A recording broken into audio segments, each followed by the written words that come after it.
I'm Steph Strickland with GeekWire Studios, and I'm your host for Does Compute, the podcast where we delve into the latest innovations in computer science with the help of experts from Carnegie Mellon University School of Computer Science. I am joined right now by Sarah Scheffler, who is jointly appointed to the Software and Societal Systems Department within the School of Computer Science and a core faculty within Scilab, CMU's Security and Privacy Institute, as well as the College of Engineering.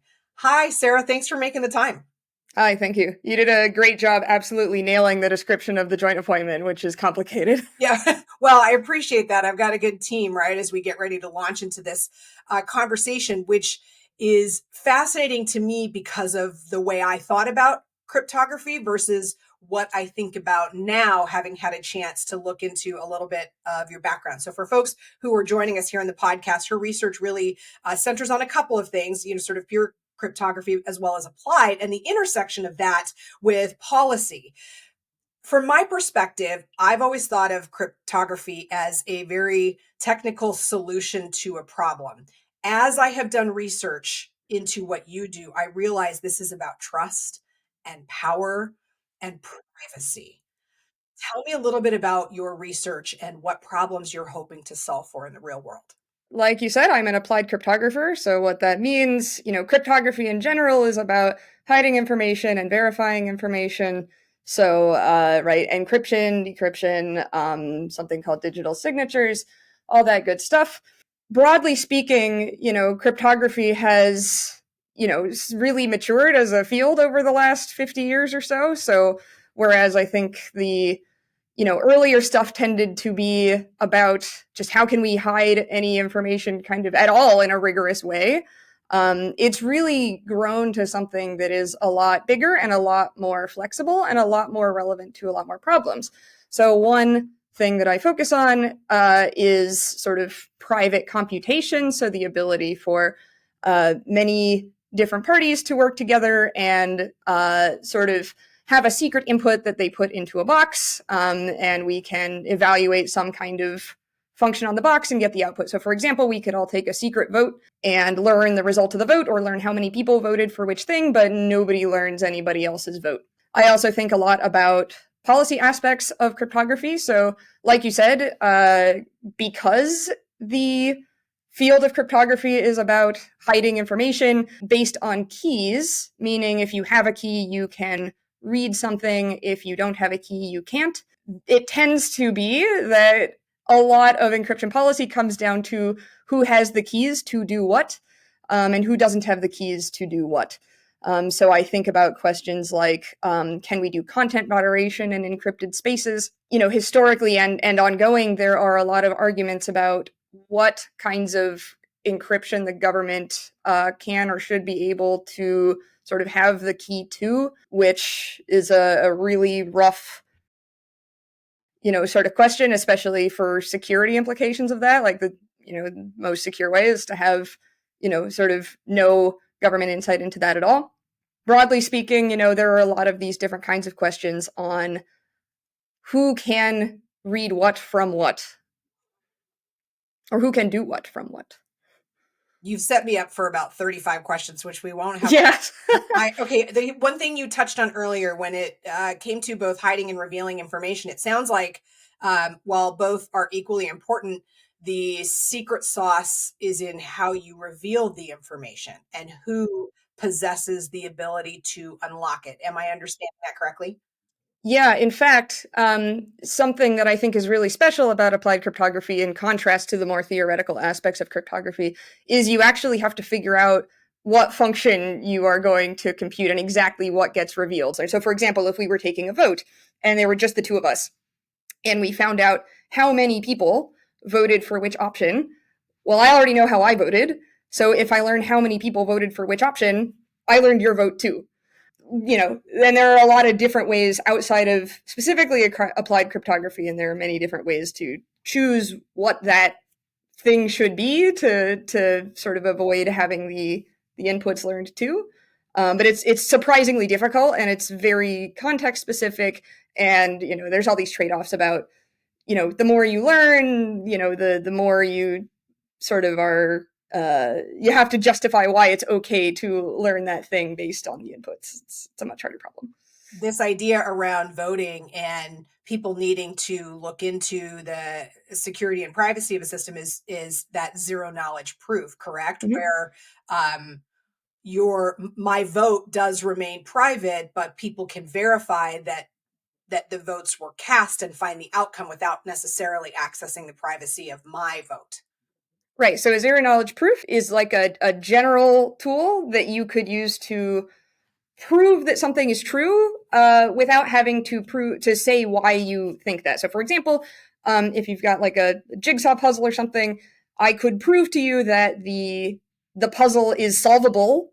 Like all the pieces do eventually fit together somehow, but I don't have to show you the completed puzzle in order to do that. And one of the ways you can apply that is in something like voting.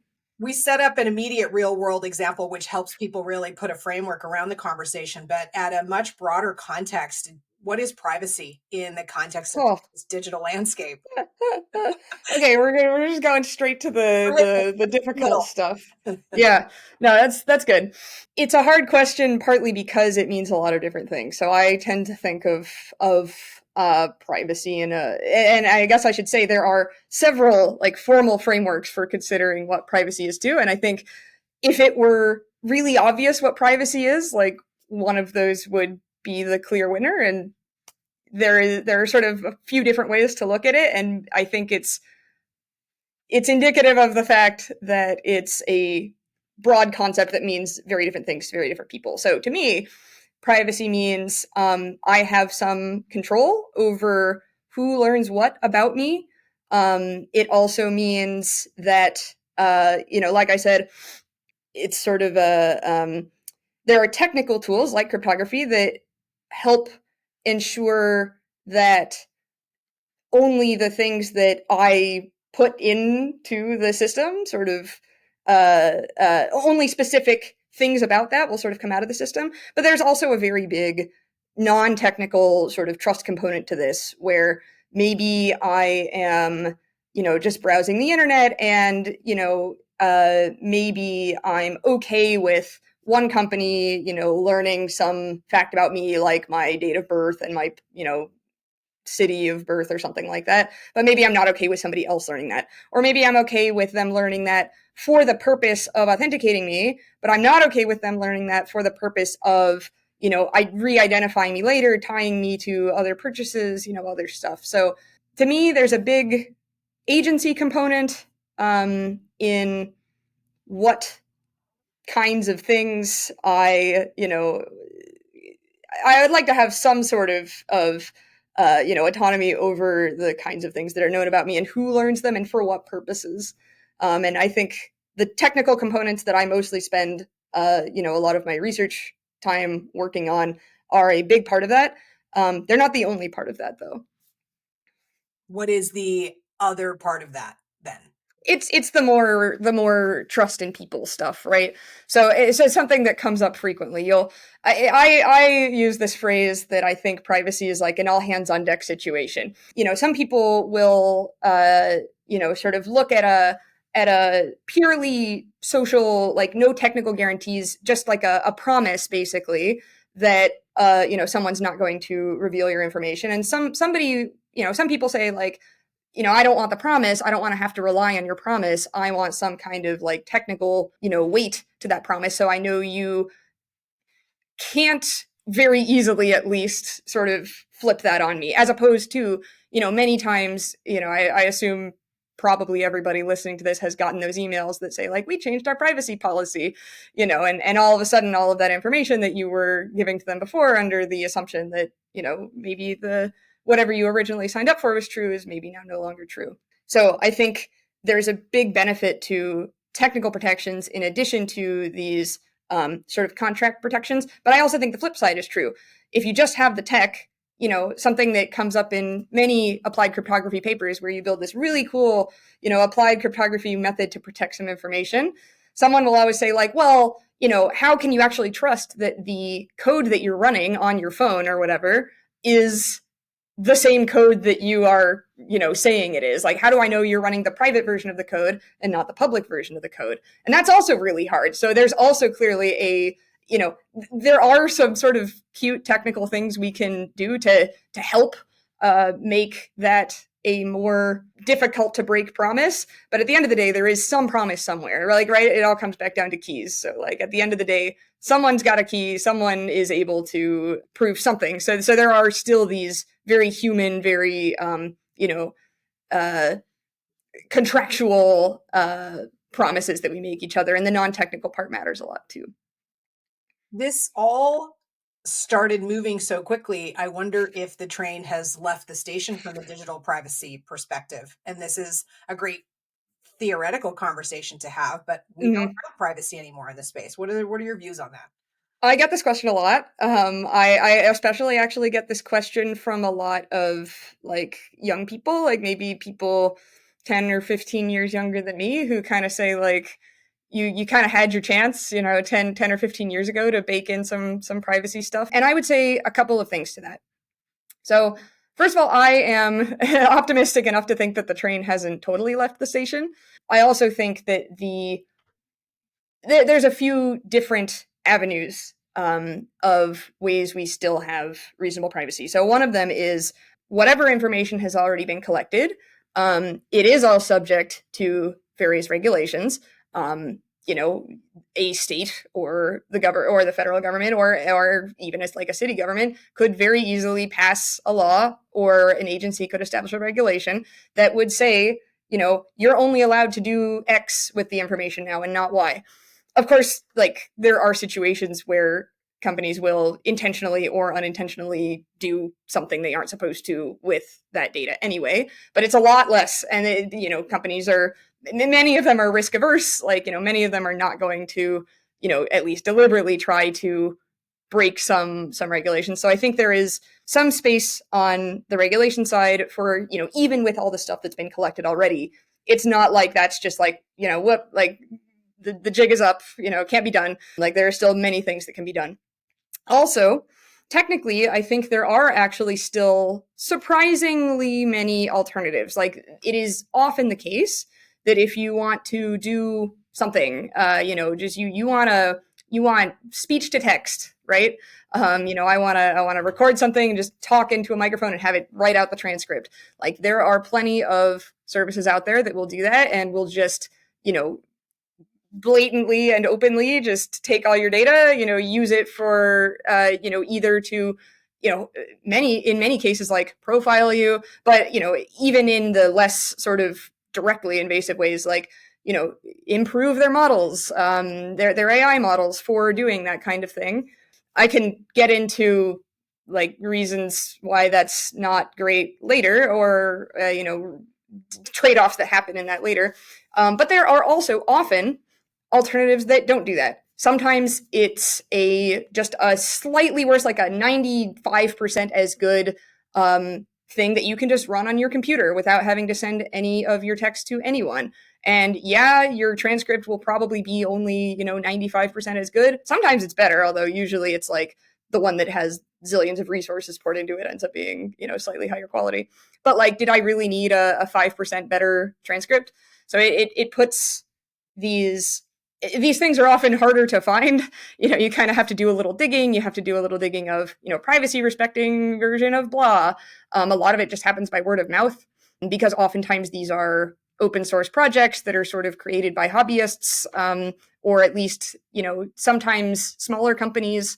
And so they are naturally less good at rising to the top of, Google search results. But they are out there. And it's, I think if you care, and if you unfortunately take a little bit of time to sort of do that digging, which it's unfortunate that it is kind of the burden is on you, but unfortunately that's kind of the world we live in. But there are things that are there. I have actually been very impressed by, just real world groups of people. Like we have this thing in our heads that everything is digital, right? Everything is digital. All much of our communication is digital. Much of our purchasing is digital, all this stuff. But there is still a large, thriving, real world, never even entered into the digital space, set of communities. And I think much of the um, much of the things that we would like to be private and stay off the internet are truly off the internet, and that's okay, and that's a good thing. I love that you mentioned that you often have that topic broached to you by people who are, in your cases, 15 years younger. In my cases, substantially younger, because it's my daughter who I was thinking about. Her willingness to share so much of her life online with her friends is Mm-hmm. fascinating to me. And she puts a lot of trust in Mm-hmm. the social media apps or the Mm-hmm. device Mm-hmm. without necessarily going through the specifics of the contract. Mm-hmm. She shares that Mm-hmm. information. So for you, as a cryptographer, you're balancing both the technical side of the work, but also dealing with the policy. Are you feeling like policymakers are beginning to get a handle on this? I think policymakers are finally realizing that something needs to stop, like something needs to change. There have been many attempts at, federal privacy legislation.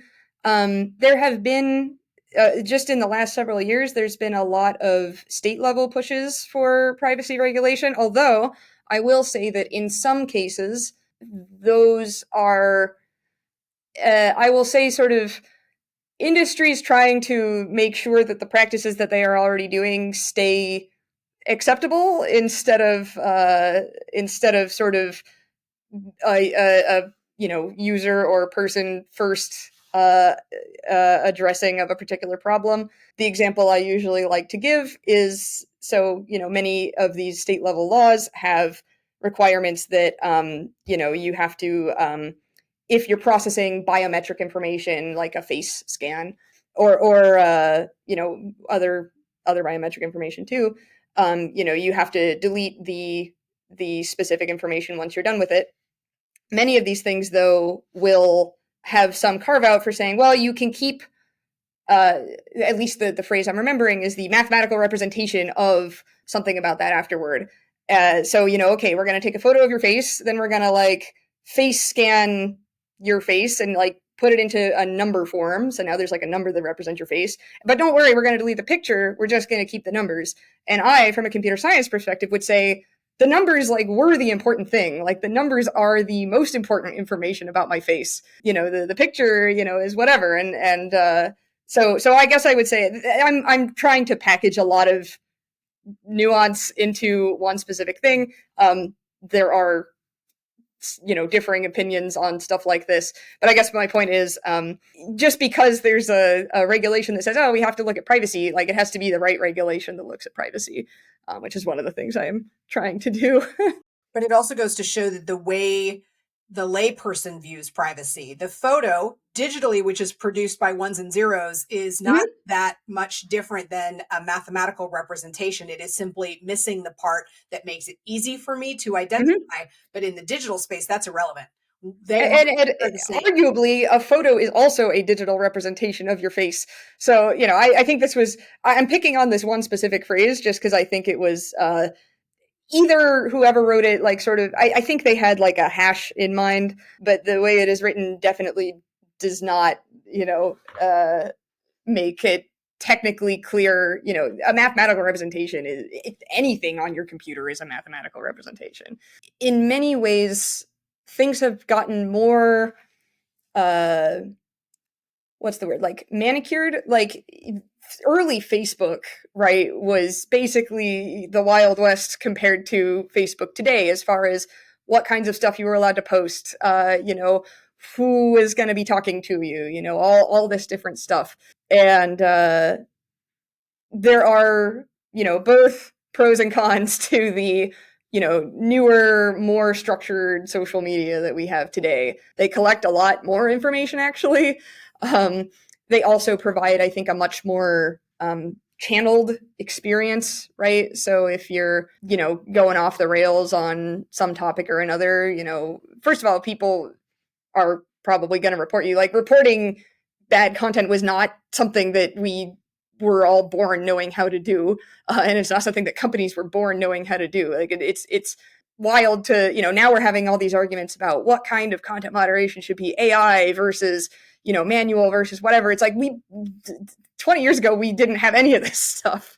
So I guess I just want to say the experiences are very different. So it's not just that the attitudes are different; it's that the things people are interfacing with now are very different than the things we were interfacing with for 15 years ago. I want to talk about the trade-offs between privacy and usability, privacy and Mm-hmm. security. What do you see? I would love to get to a point where there is no trade-off, but right now, Yeah. perhaps there is. Tell me your views on that. So the good news is that much of the time these things are aligned, especially privacy and security. Much of the time, the goal, like the security that you're trying to provide, is like we don't want hackers and like just random criminals around the globe to like read your stuff, and your privacy goals probably align with that. If you want if you want name your favorite hacker group here to read your stuff, like great, you can go find a way to do that, but most people don't.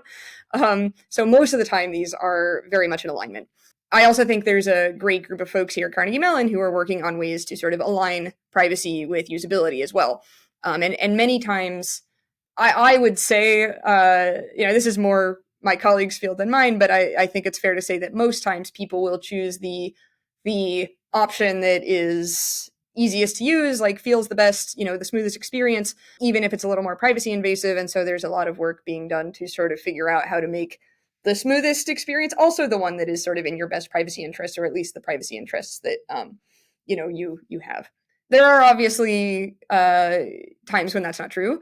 I guess to name a security example, right? There's this big argument about, like I said earlier, what kinds of spaces should be encrypted, I guess I'll say, right? So there are many arguments over different kinds of, group chats, large chat rooms on the internet type thing. There's this question of, well, maybe some stuff's being sent on here that is not great. So the usual example is something like misinformation.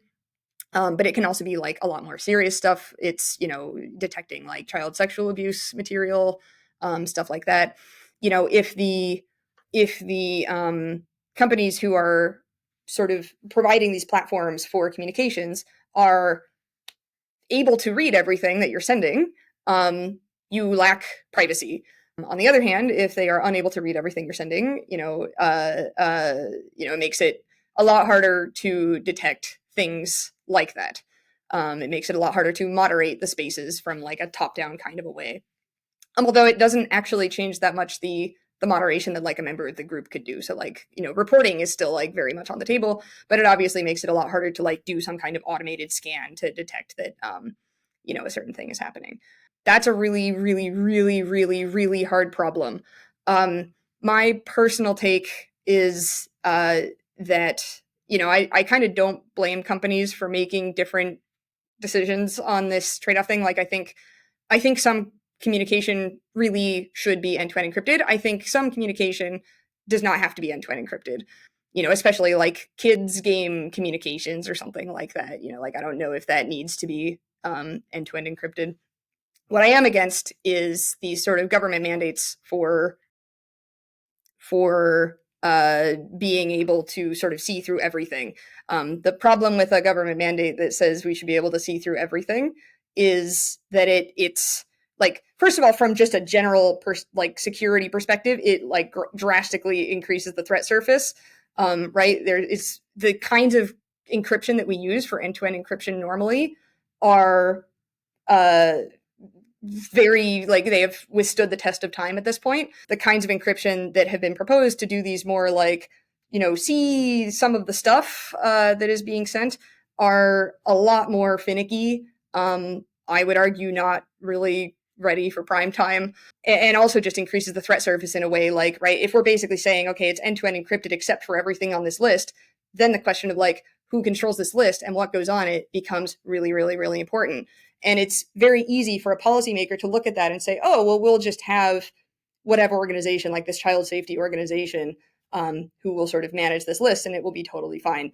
In practice, that is like, I would like it would be extremely difficult. There would be so much pressure to put stuff on this list. It's like, well, we're scanning for this stuff on this list, but you're not scanning for like terrorist content. You should also be scanning for terrorist content. It's like, oh, you're already scanning for this, but you're not scanning for misinformation. Like, let's scan for misinformation. There have definitely been increases in just sort of the amount that the government is going to say, like, we got to be able to see X. I don't really care what the other circumstances are. Like, we have to be able to do this. That is exactly the kind of thing that would widen this thing and basically make it like, why did we even bother saying this was end-to-end encrypted at all? This is basically just unencrypted communications at this point. So there's my little spiel on end-to-end encryption and how to manage these really difficult things. You mentioned end-to-end encryption having stood the test of time, but are we close to sort of big compute to be able to crack that so that they won't stand the test of time? You mean something like, will quantum or AI or something be able to get through cryptography? Gotcha. Well, here I'm very happy to say that neither quantum nor AI will likely crack cryptography. Part of that is because, so they're actually two separate issues.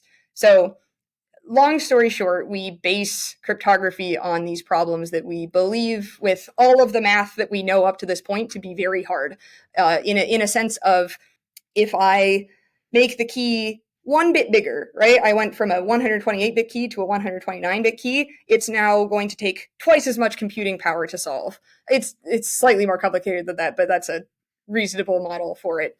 So the good news is, and we base these things on, to shove a lot of nuance under the rug, we could certainly, if it was discovered for, tomorrow, that one of our encryption algorithms was something that an AI actually had figured out an algorithm to crack. First of all, that would be extremely surprising. That would like change a lot of the way we look at a lot of the math.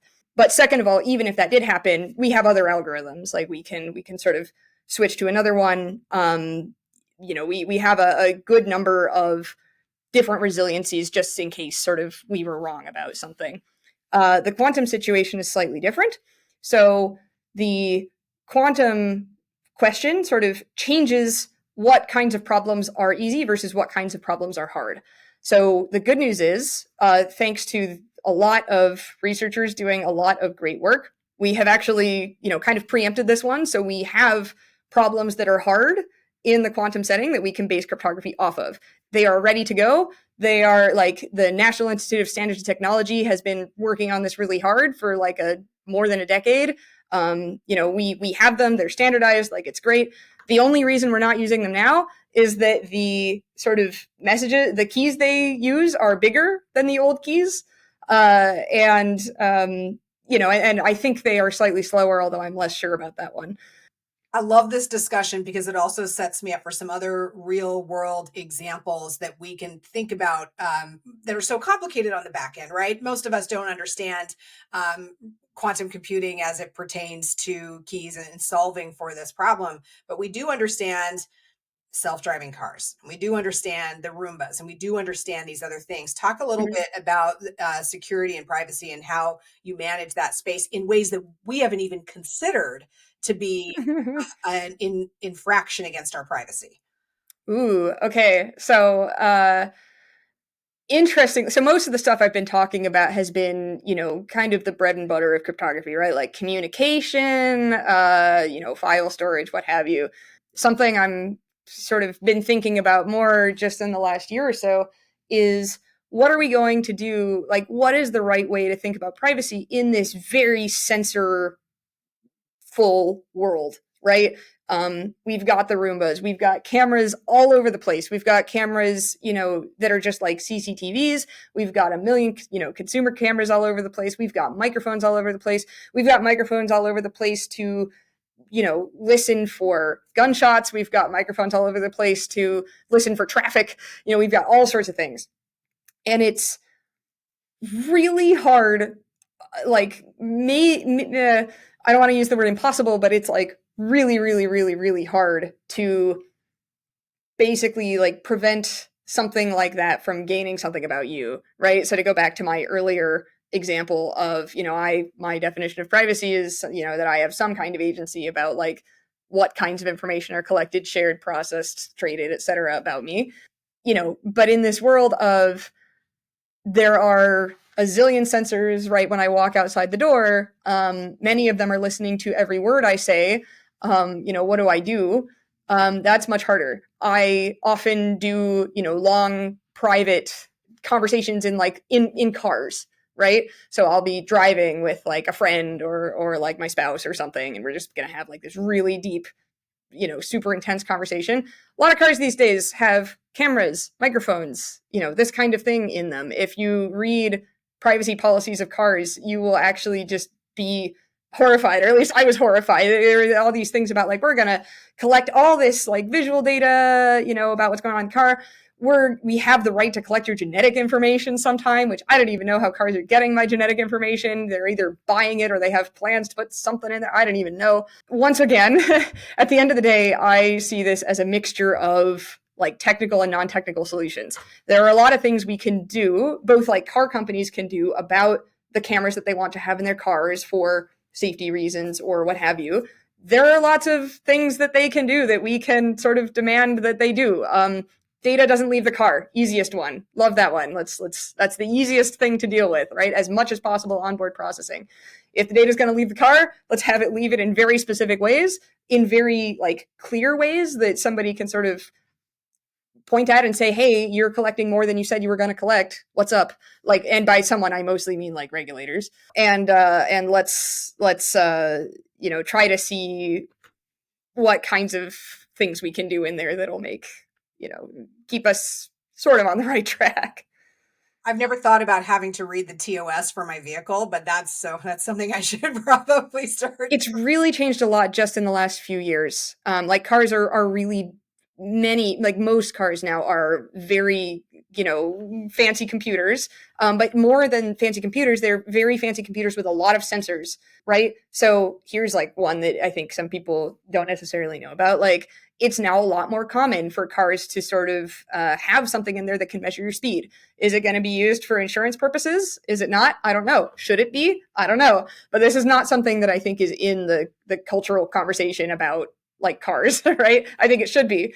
I want to ask before I wrap this up, what is something that keeps you up at night in the space? And what is something you're really optimistic about? Good questions. I guess the bad news about the sort of the policy trade-offs I was discussing earlier, like, right, security versus privacy, et cetera.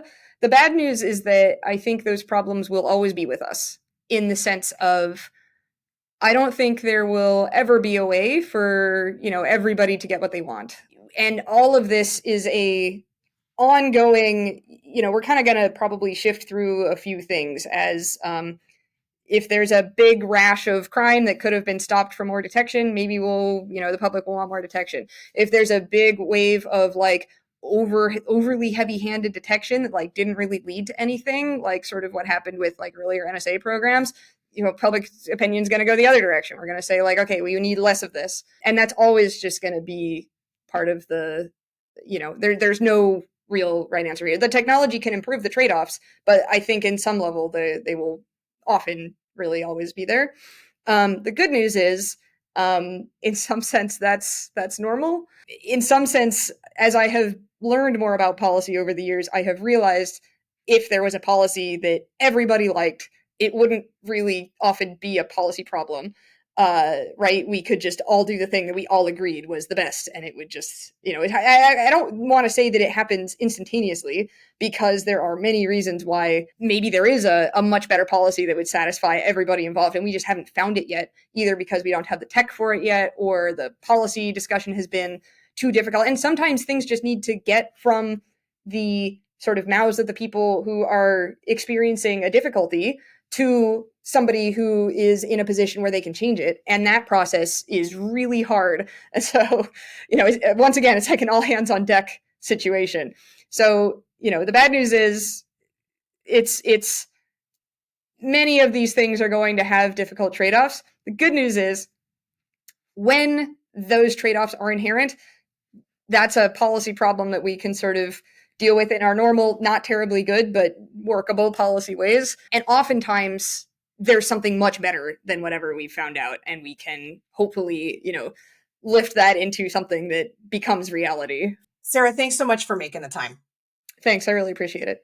You've been listening to Does Compute, the podcast where we examine how computer science is building useful stuff that works. Thanks so much for joining us. I'm your host, Steph Strickland with GeekWire Studios.